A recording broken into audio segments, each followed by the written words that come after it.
A man sat at her table for 2 hours. He ordered coffee, he ordered pie. He watched her work herself to exhaustion. And when he got up to leave, he left her absolutely nothing. No tip, not a single dollar. Just a folded piece of paper. Here you go, fresh and hot. And when Thank Emma you, dear. It Lawson smells picked it wonderful. up and Hey, read Emma, what was looking busy written today. inside, she had to sit down. Because it wasn't what she expected, not even close. Welcome to Story Tales. I'm so glad you're here today because the story I'm about to tell you is one of those stories that stays with you, the kind you find yourself thinking about at 2 in the morning. If you're new to this channel, welcome home, friend. Please take a second right now and hit that subscribe button and ring the notification bell because we tell stories like this one every single week and you do not want to miss what's coming. Now, before I start, tell me something in the comments. Where are you watching from right now? Your city, your country, even just your time zone. Let's see how far this story reaches today. Okay, let's go, because if you leave before the end, you will miss the part that changes everything. Emma Lawson was 27 years old. She lived in a 2-bedroom apartment in Nashville, Tennessee, with her 4-year-old daughter, Lily. Lily had the kind of curly red hair that strangers stopped to comment on. She laughed easily and loudly. She liked dinosaurs and orange juice and sleeping with 3 stuffed animals all named after vegetables. Emma worked the evening shift at a place called the Blue Sparrow Diner, a family-owned spot off the interstate that smelled like coffee and maple syrup and had little paper placemats with word searches on them. It wasn't a fancy place, but the regulars loved it, and Emma loved the regulars.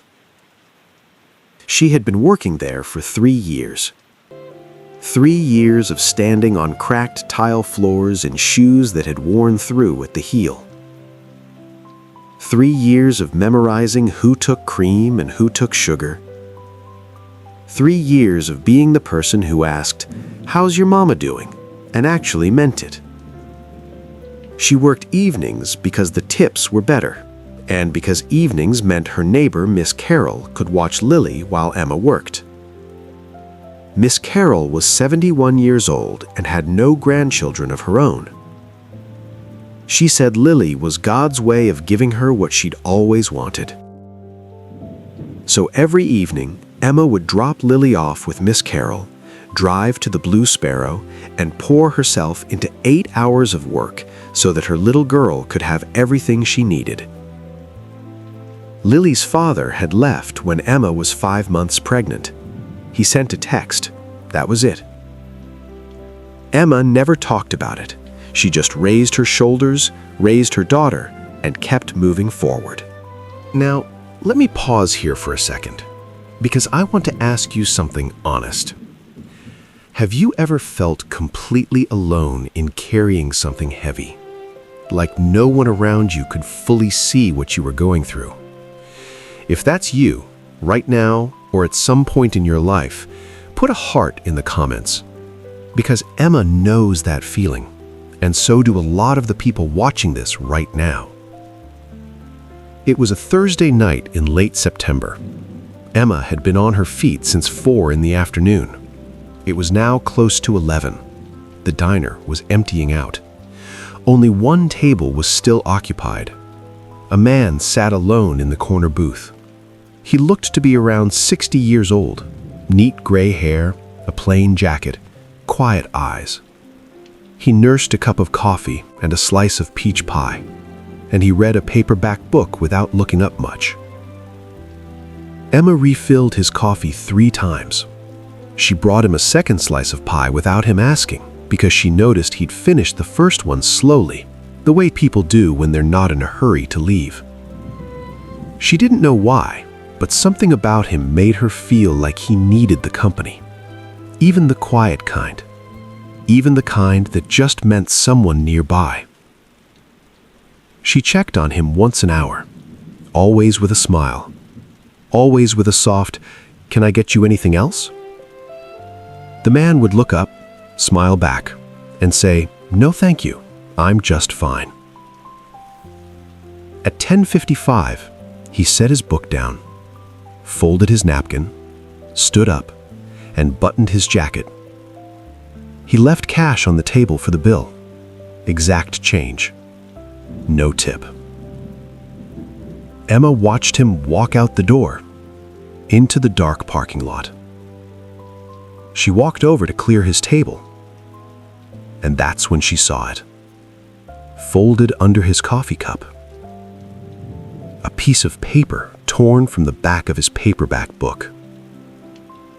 She picked it up, and she read it. It said, "I've been coming to diners like this one for 40 years. I've been served by hundreds of people. Most of them were just doing a job. You are not just doing a job. I watched you tonight. You remembered everyone's name. You checked on the old couple by the window, even when they didn't call you over. You gave my pie to me before I asked. You smiled like you meant it every single time. I didn't leave a tip because I don't believe a dollar amount can measure what I saw tonight. What I saw tonight was someone who still genuinely cares about people in a world that has made it very easy not to. My name is Robert Callahan. I own a hospitality group.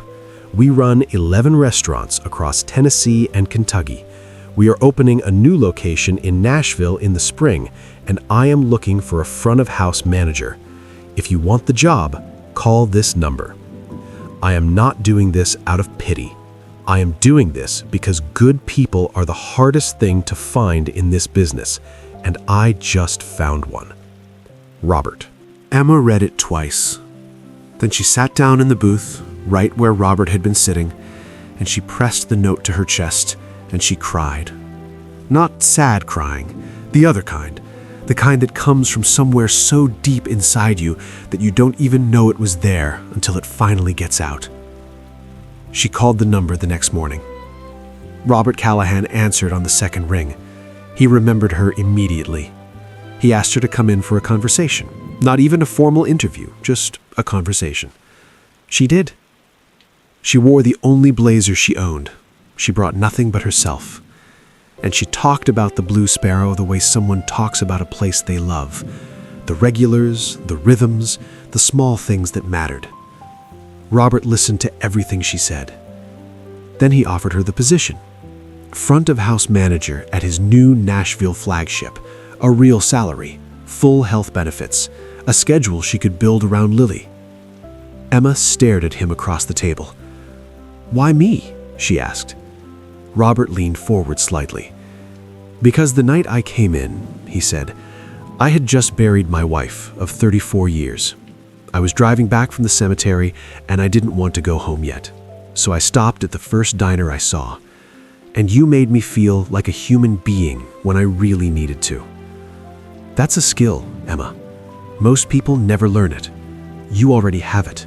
Emma Lawson started her new position the following March. The new restaurant opened to a full house on its first night. Emma worked the floor like she had been born for it. By the end of the year, the Nashville location had the highest customer satisfaction scores in Robert's entire group. He promoted her to regional director the following spring. Lily is 6 now. She still has the curly red hair. She still laughs loudly.